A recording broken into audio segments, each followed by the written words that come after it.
Hər vaxtınız xeyirli olsun, hörmətli tamaşaçılar, dəyərli izləyicilər. Son dəqiqə bir xəbərimiz var, onu nəzərinizə çatdırırıq.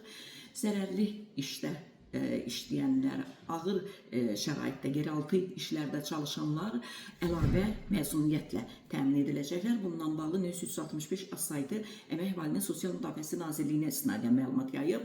Məlumatda qeyd olunur ki, əmək şəraiti zərərli və ağır olan, yeraltı işlərdə çalışan, eləcə də əmək funksiyası yüksək həssaslıq, həyəcan, zehni və fiziki gərginlik tələb edən işçilər 6 təqvim günündən az olmamaqla əlavə məzuniyyətlə təmin edilirlər. Əlavə məzuniyyət hüququ verən zərərli və ağır istehsalatların, peşə və vəzifələrin siyasi isə müvafiq qaydada təsdiq edilir. Əmək stajına görə əlavə məzuniyyət hüququ işçinin işə götürənlə əmək müqaviləsi bağlayaraq faktiki olaraq işlədiyi dövrə əsasən müəyyən edilir. Bu staj dövrü 5 ildən 10 ilədək olduqda 2 təqvim günü, 10 ildən 15 ilədək olduqda 4 təqvim günü, 15 ildən çox olduqda isə 6 təqvim günü əlavə məzuniyyət verilir. Qanunvericilikdə uşaqlı qadınlar üçün də əlavə məzuniyyət hüququ müəyyən olunub. Əsas və əlavə məzuniyyətlərin müddətindən asılı olmayaraq 14 yaşına qədər 2 uşağı olan qadınlara 2 təqvim günü, 14 yaşınadək 3 və daha çox uşağı olan və